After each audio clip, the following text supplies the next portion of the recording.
پاکستان کے نام کچھ لوگوں نے وصیتیں کی ہیں، آج ہم آپ سے وہ شیئر کر رہے ہیں۔ چلتے ہیں ہم ان وصیتوں کی طرف۔ وصیتوں سے پہلے ہم ان کے بارے میں ایک تعارف سا کرواتے ہیں، اس کے بعد آپ کو ان لوگوں کی پاکستان کے نام وصیتیں جو تھیں وہ آپ سے شیئر کرتے ہیں۔ تعارف یہ ہے، صبح 14 اگست تھی، ایک عجیب سی خوشی اور انتظار شروع ہوتے ہی سبھی دلوں میں پھوٹ پڑا تھا، اور جوں جوں 14 اگست قریب آ رہی تھی بے چینی بڑھتی جا رہی تھی۔ اس کی سمجھ میں نہ آتا تھا کہ یہ بے چینی کس بات کی ہے۔ بہرحال وہ خوش تھا، اور دوسروں کی طرح وہ بھی اپنے نئے کپڑے تیار کر کے سو گیا۔ صبح چھٹی تھی اور سب معمول کے خلاف کافی جلدی اٹھ گئے۔ ناشتے کے بعد ٹیلی فون کالز کا سلسلہ شروع ہوا، کبھی کسی دوست کا فون تو کبھی کسی رشتہ دار کا۔ سب کی زبان پر ایک ہی فکرہ تھا، آزادی مبارک۔ ناشتہ کرنے کے بعد وہ صوفے پر بیٹھا اپنے بیگ میں سے کچھ تلاش کر رہا تھا کہ اس کی ننھی سی بہن ایک کاغذ کا ٹکڑا اس کے ہاتھ میں تھما کر بولی، بھائی جان، آزادی مبارک۔ اس چھوٹے سے کاغذ پر پاکستان کا جھنڈا بنا کر اس میں بے ربط سے رنگ بھر کے رکھے تھے، اور ایک تنکے پر پورے کاغذ کو چھپایا ہوا تھا۔ وہ اس جھنڈی کو آنکھوں کے قریب لا کر نہایت غور سے دیکھنے لگا۔ اس ننھے سے پرچم کے چاند ستارے میں، جن میں کہیں کہیں سبز رنگ بھی غلطی سے برت گیا، اسے جیسے پورا مینار پاکستان نظر آنے لگا، جس پر پاکستانی پرچم بڑے فخر سے لہرا رہا تھا۔ نیچے کچھ ہلچل تھی اور ایک آواز گونج رہی تھی، اے میرے ہم وطنوں، مینار پاکستان کے سائے تلے ایک نوجوان نہایت پرجوش خطاب کر رہا تھا۔ اس کے چاروں طرف جوش و خروش خرم چہرے نظر آ رہے تھے، اور ہر چہرے پر ایک نئی امنگ اور تازگی تھی۔ سبھی ہاتھوں میں چھوٹے چھوٹے پرچم لہرائے تھے اور اس نوجوان کی تقریر سن رہے تھے۔ اے وہ قوم جس نے اس مقام پر کھڑے ہو کر کہا، جناح کی قیادت میں پاکستان بنانے کی قسم کھائی تھی، اے وہ قوم جس نے ہاتھ میں ہاتھ ڈال کر غلامی کی زنجیریں توڑ ڈالی تھیں، اے وہ قوم جس نے اس مٹی کو اپنے خون سے سجایا تھا، اے وہ قوم جس نے اسلام کی خاطر اپنے گھر، جان، مال سب ٹھکرا دیے تھے۔ نوجوان کا جوش بڑھتا چلا جا رہا تھا۔ میں تم میں سے ایک ایک کو مبارک دیتا ہوں کہ تم نے اور تمہارے آباء و اجداد نے جس گلشن کے لیے جدوجہد کی تھی، تم نے جس وطن کا عہد کیا تھا، اور تم نے جس پاکستان کے لیے دعائیں مانگی تھیں، وہ صحیح معنوں میں آزاد پاکستان ہمیں مل چکا ہے۔ سامعین کے دلوں کی دھڑکن تیز ہو گئی اور ایک پر زور آواز گونجی، پاکستان! خوشی سے لبریز دلوں نے جواب دیا، زندہ باد! نوجوان نے اپنی تقریر جاری رکھی، آپ جانتے ہیں کہ اس دہائی کے آغاز سے اللہ تعالیٰ نے ہم پر خاص کرم فرمایا۔ ہم سب نے بالآخر اپنے اس گھر کو بہتر بنانے کی ذمہ داری قبول کی۔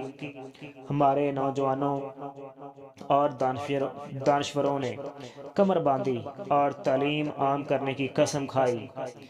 علم کا نور دھیرے دھیرے اندھیرے دریچوں سے جھانکنے لگا۔ علم سے بے بہرا اور دنیا کی نظر میں عقل کے اندھے اب کھلی آنکھوں سے زمانے کے تیور دیکھنے لگے، اور جس طرح 1947 میں ایک غلام قوم نے آزادی حاصل کی تھی، اور اب ایک آزاد قوم عظمت حاصل کرنے لگی۔ اور بھائی جان آپ یہ واپس بھی کر دیں۔ ایک معصوم آواز نے اس کے خیالات کا ربط توڑ دیا۔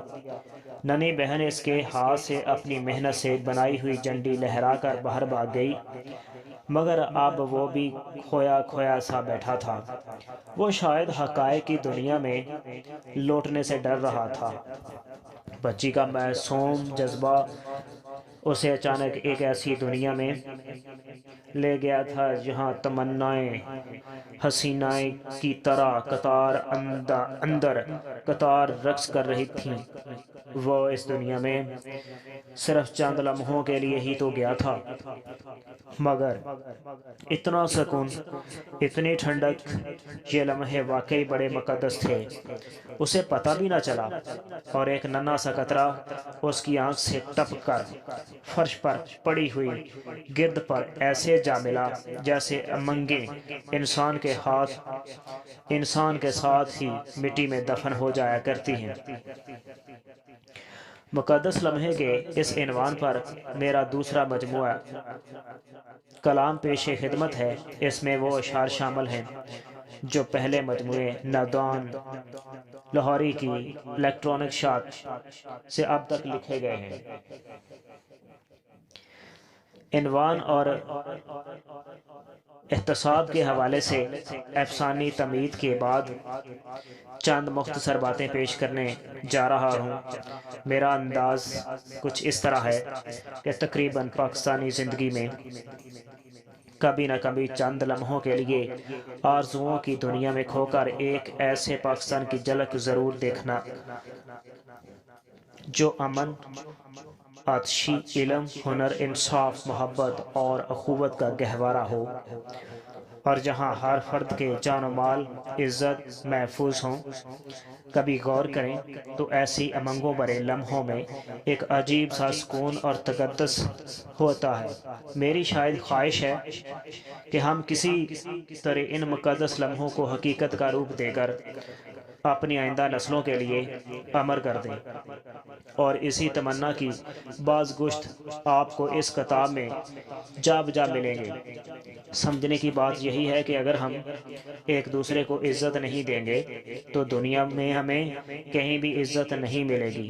ایک دوسرے کے جان و مال کا احترام نہیں کریں گے تو کسی بھی طرح ایک پرامن معاشرہ قائم نہیں کر پائیں گے۔ اپنے بجٹ کا اچھا خاصا حصہ تعلیم پر خرچ نہیں کریں گے تو اپنے عہد کی نااہل قوموں میں شمار ہوں گے۔ اپنے بچوں کو تعلیم کے ساتھ معاشرتی ذمہ داری اور مشترکہ اثاثوں کا احترام نہیں کرنا سکھائیں گے تو وہ کسی طور پر بھی وطن عزیز کے لیے مفید ثابت نہیں ہوں گے۔ اور اگر ہم اپنے معاملات میں بد دیانتی سے کام لیتے رہے تو ہم پر بالکل ہمارے ہی جیسے حکمران مسلط ہوتے رہیں گے۔ اے کاش کہ ہم سمجھ لیں کہ ہمارا معاشرہ ہمارے ہی اعمال کا مجموعہ ہے۔ ہم اب ان وصیتوں کی طرف چلتے ہیں۔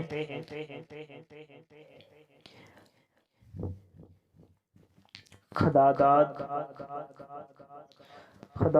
خداوند تیرا بندہ تیری تعریف کرتا ہے کہ تو مالک جہانوں کا، کہ تو خالق جہانوں کا، کہ تو رحمان ہے مولا، تو عالی شان ہے مولا۔ مصور تو جہاں تیرا، زمیں تیری سماں تیرا، تیرے در پر جھکا کر سر تیرا بندہ تجھے مانگے، دکھا دے راہ وہ مولا جو تجھ تک لے چلے مجھ کو، کہ تیری دید کو ترسیں یہ آنکھیں رات دن برسیں۔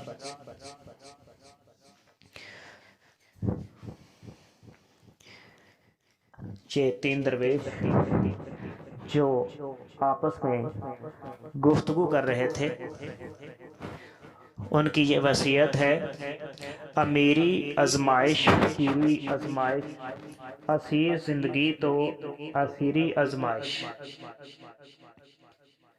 محبت بے قراری، یہ دوسرا ہے، محبت بے قراری، تمنا بے قراری، خلیلی امتحان ہے، کلیمی آزمائش۔ تیسری کی وصیت ہے توجہ آزمائش، حقارت آزمائش، نگاہ یار کی ہر شرارت آزمائش۔